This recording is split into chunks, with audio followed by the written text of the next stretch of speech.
Welcome to sixth grade language. This is for lessons 139 and 140. And so creative writing is coming to an end today. All right, so if you have, we're supposed to be doing page 87 today, but if there are some things from the previous pages from this last week that you didn't finish up, you can go ahead and finish that up. Some of the things that we're just having some fun with, some alliteration. So it's the repetition of the initial, the very first sound in two or more words. Alliteration tickles the ears, the imagination, and the memory, okay? So create an alliterated name for your house, okay? So start with your last name, Chappells, Smiths, Greniers, and come up with a word that starts with that first letter of your last name and that means house. So just have fun with that. And maybe you can see if you can come up with a couple of them. And you can write these in your journal just for fun.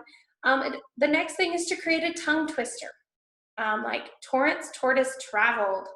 Okay, so some of those, that one's got some T's and R sounds and just can be very, very hard to repeat, those tongue twisters. And then the last thing, pretend you're running for president and create a slogan for yourself. Most of these are with your last name, but if you can come up with one for your first name or your whole name, either way, and then you could come up with multiple again and see how many of these you can do. All right, and then the what will I be section. There's some qualities you want to instill in your life with God's help. What kind of person do you want to be? Make a list here and then write about it in your journal. Okay, and so that's the end of our creative writing. So when you're done with this video, you can get started with finishing that up. And then what we're going to look at in our language book today is just the introduction to writing friendly letters. So if you'll turn to page 277, we're going to look at the 5 parts of a friendly letter, okay? Not sure how much you can see on the board and read. I feel like our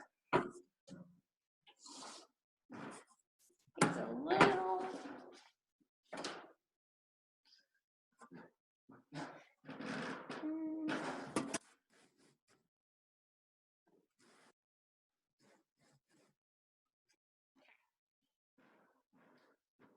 I don't know if that's any better, but I'm gonna just go ahead and write out the parts of it, and you're gonna see them there in your list or on your page. And so the first thing that you're going to put is your heading. And the heading of a letter gives the address, including the zip code, of the person writing the letter and the date that it was written, okay? And I was told that we do this because some people keep the envelope and some people don't. But if they want to return write a letter back to you, sometimes the envelope might get damaged, so they're not able to actually read the address on there. But if they want to write a letter back, if you include it on the inside of the envelope on the letter, then they will be sure to get your address to respond to you. Now, it may be the outside of the envelope may not be damaged, but we still do this as part of this letter. So friendly letter could be, let me back up a little bit, give the reason why you would want to write a friendly letter. Maybe to share news. It might be to give help or encouragement, to give or accept an invitation, or to thank someone for a gift or hospitality, okay? So those are all part of a friendly letter. That's what can be included. So we've got our heading, which is that address that you want to include, and your zip code, and the person and the date that the letter was written, okay? So we're gonna also be looking at that. Then we've got our greeting. A greeting of a friendly letter is very personal. This is not a business letter, that's why it's a friendly letter, okay? It tells to whom the letter is written. Usually it begins with dear, followed by the person's name.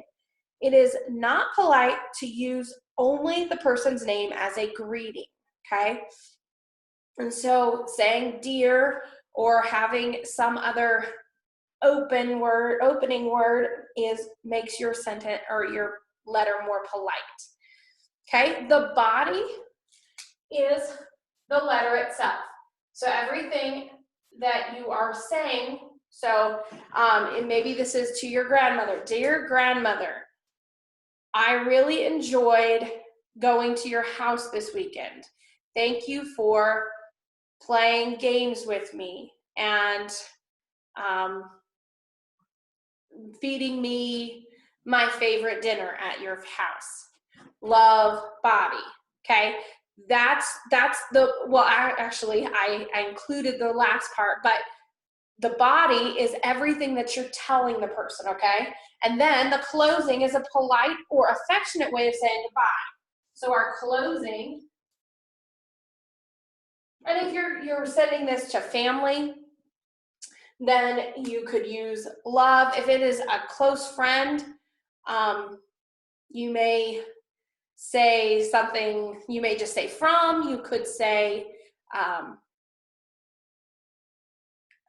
see you later, or a closing is a politer, affectionate way to say goodbye. It doesn't necessarily have to be one particular word, okay? And then the signature is the last, and it's the name of the writer, okay? Your signature that you write at the end of a letter just tells them who you are, okay? And the first word in the greeting and in the closing is capitalized, okay? Our greeting, so dear, and then the closing, if you said, and I've done this in some closings to letters, I have put in Christ. Okay, so if it's a friend and you've been corresponding for a while and it is and you want to close it with that, that's a perfectly acceptable way. So in would be capitalized, dear would be capitalized, and then they always have a comma. This would be like grandma. You always have a comma after your greeting and closing as well. So those things are what we always do. The first line of the body is indented. So where you start writing, you have dear grandma, and then you indent. Let me give you a little bit more. Dear, whoever that is. And then you would indent, and we go about, depending on the side, like on the board, it's gonna look a little bit more indented. You do about 2 knuckle length. So you can hold your finger, like just crook your finger and set it down. So you could start it there. And then just continue the body, okay? And then the first line of a new paragraph is also indented. So if you're writing a bit of a lengthy letter, or you want to just breaks it up a little bit and you have a new paragraph, so like you've written and you've done this and then you start a new paragraph, you also indent it, okay? So that's the format for our friendly letter. Today we are not writing anything for this. You're finishing up your creative writing, and so today I wasn't going to have you write anything. I'll read through the observations there at the bottom of things to put in your letter and things not to put in your letters. Tomorrow, we're going to be starting writing a thank you note to someone that you've received a gift from. So if it could be for your last birthday, or this could be years ago. Maybe it was like the favorite gift that you got from your grandma, and you just want to put it down on paper and you just want to write a thank you. That's perfectly fine. It doesn't have to be someone current that you're writing to, but you do, we're going to start that. So you can be thinking about who you want to write that to. And I'll go over these and then I'll let you get to work. The following suggestions are: make friendly letters appropriate and interesting. Use unlined stationery and write with ink. Okay, and you may be thinking, if it's unlined, how am I going to keep it straight? And you just practice. It really, you could even, and I've done this before when I was your ages, and I would use a ruler and I'd set it down, or something straight. You could even use like the binding of a book, but you kind of want it flat, so it's easier. And you put it there where you're going to be writing, you line it up, and then you write on top of it, and then it keeps your line straight, and then you move it down and you write your next line. And so some things like that, just because you want it to be neat. And that's the second thing: make the letter neat. Avoid blots and crossouts. Maintain at least ½ inch margin at the top, bottom, and the sides of the letter. And if you were having trouble like what you wanted to say, you can practice on line paper and write it in pencil and get like a rough draft down, and then you can rewrite it on there to make it neat. Suit your letter to the receiver's interests and to the relationship that exists between you and that person. So you're writing to your grandmother, you probably don't want to include things that your best friend and you would talk about all the time. Maybe she may not be interested in the video game that you recently played. She might be, but you want to keep in mind who you're talking to as you're writing this, is all it means. If you're answering a friend's letter, be sure to answer any question that the other person asked and comment on the letter.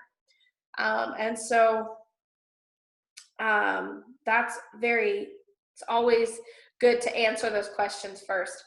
Do not begin by saying, "How are you? I hope you're all right. I am fine." There's more interesting ways of opening. And don't close, "Well, I can't think of anything else to say, so I guess I'll close for now." That just kind of sounds kind of silly.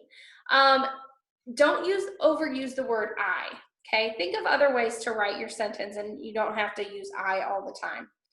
Write interesting details in the letter. The receiver of your letter will enjoy a detailed account of an interesting conversation, the colorful description of a person or place, or the vivid narration of some experience. And so, things that are happening in your life, if your friends are probably going to be interested in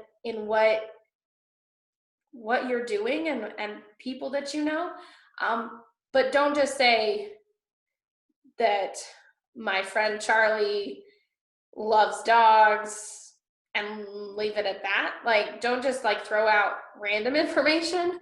Maybe tell a story. Say, okay, I have this friend Charlie, and he really loves dogs, and he really wanted a puppy. And so they went to look for a puppy, and you need to tell the story of how he got a puppy. And that makes it really interesting for the person that you're writing to. And it also helps you remember some of those things, right? Okay, so that's writing a friendly letter. And so tomorrow we'll get started with actually writing a thank you note. So don't forget to do page 87, and any of the other pages that you maybe didn't finish up, you can work on in creative writing. And there is no homework for either of these two lessons, but we will get started on the thank you note in the next lesson. And so you can be thinking about that, and maybe asking if you've got some stationery at home that you can use for that. If not, you can just do it on regular paper. All right, we'll see you next time.